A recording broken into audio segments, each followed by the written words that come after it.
Bonjour et bienvenue dans une autre vidéo. Alors toujours dans le cadre des conseils pédagogiques, on va voir un nouvel épisode. Donc aujourd'hui on va voir le troisième épisode, comment préparer la fiche technique. Et comme exemple aujourd'hui la fiche technique d'un cours de grammaire.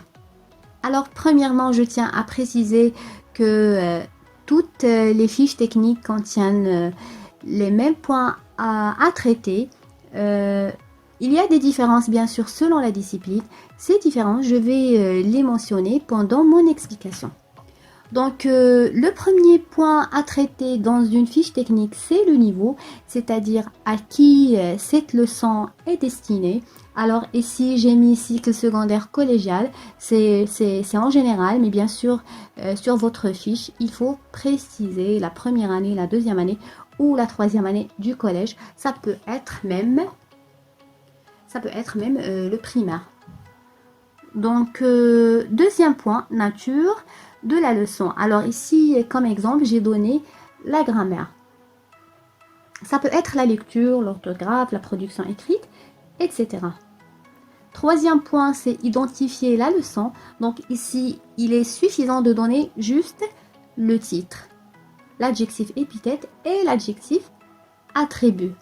L'objectif de la leçon, c'est tout ce qu'on veut de l'élève après la leçon. C'est-à-dire, on veut que l'élève soit capable de faire la différence entre l'adjectif épithète et l'adjectif attribut. Pas seulement ça, mais aussi savoir utiliser l'adjectif attribut et épithète correctement. Voilà, donc la formule de l'objectif, généralement, c'est une formule qui ne change pas, qu'on utilise toujours même dans la lecture. Par exemple, amener l'élève à faire quelque chose, amener l'élève à comprendre quelque chose. Le support. Alors, qu'est-ce qu'on veut dire par le support? C'est sur quoi l'enseignant s'est basé ou bien va se baser pour expliquer sa leçon. Alors, pour la lecture, généralement, le support, c'est un texte. Ça peut être un article de journal ou autre. Pour, par exemple, une expression orale ou un débat, ça peut être une vidéo, ça peut être des photos pour le lexique, etc. Donc, le support peut changer selon la discipline. Mais personnellement, je préfère que le support pour le cours de grammaire soit des phrases, tout simplement pour aller droit au but. Il y a des enseignants qui utilisent des textes, mais je ne vois pas que c'est vraiment très efficace. Alors, vaut mieux de choisir les phrases pour aller droit au but. Désolée. Voilà, pour la durée de la leçon. Alors, la durée de la leçon, ça peut aller de 45 minutes jusqu'à 50 minutes selon le niveau de la classe. Et puis, le lieu du cours, c'est la classe. Donc, le lieu du cours, pourquoi il faut mentionner ça? Parce que parfois, il y a d'autres cours qui nécessitent d'autres lieux. Si c'est une pièce de théâtre, une expérience ou une expédition, etc.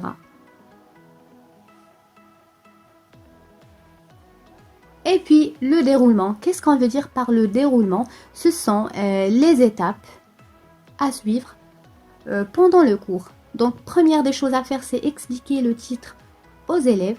Donc, l'exemple que j'ai donné, c'est faire la différence entre l'adjectif épithète et l'adjectif attribut. Normalement, c'est un cours qui est un peu avancé parce que l'élève doit déjà avoir une idée sur l'adjectif, ce que c'est l'adjectif qualificatif. Deuxièmement, écrire le support sur le tableau en mettant en valeur les mots importants de la leçon. Alors, comment on peut mettre en valeur ces mots? C'est tout simplement en l'écrivant avec une autre couleur ou bien tout simplement les souligner. Alors, dans la fiche technique, vous donnez le minimum de phrases, le minimum d'exemples. Mais bien sûr, pendant le cours, il faut donner plus. Voilà, pour la première phrase, c'est un chalet merveilleux. Donc il faut remarquer aux élèves que l'adjectif est placé directement à côté du nom pour les laisser conclure que l'adjectif épithète se place directement à côté du nom. Désolée, j'ai oublié le point ici. La deuxième phrase, pour parler de l'adjectif attribut, donc ce chalet est merveilleux, donc il vaut mieux de donner les mêmes phrases pour repérer la différence. Alors, il faut que l'élève remarque que l'adjectif est séparé du nom par un verbe d'état. Ici, c'est le verbe être. Le verbe d'état, bien sûr, les verbes d'état en général sont nombreux. Pour laisser l'élève conclure que l'adjectif attribut est séparé du nom par un verbe d'état. Et le troisième étape, donner d'autres exemples de consolidation, c'est-à-dire soit demander aux élèves de donner d'autres exemples, soit c'est à l'enseignant de donner d'autres exemples de consolidation, c'est-à-dire d'approfondir l'information acquise. Et la troisième étape, écrire. Alors ici, je ne dois pas mettre l'accent parce que c'est majuscule. Écrire la règle en la soutenant par des exemples. Bien sûr, il faut écrire la règle sur le tableau et bien sûr, demander aux élèves d'écrire la règle sur le cahier de cours.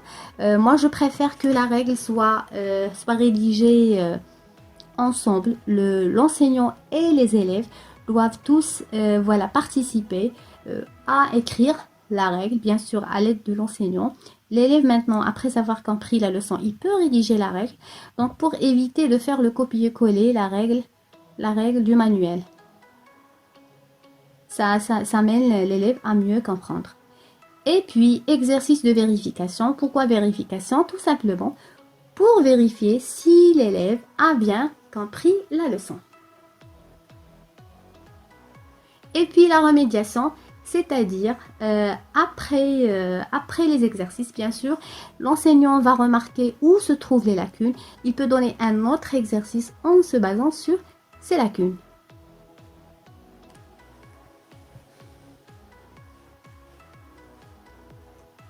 Voilà, j'espère que cela vous a été utile. Si vous voulez plus de vidéos, abonnez-vous et cliquez sur la cloche. À la prochaine!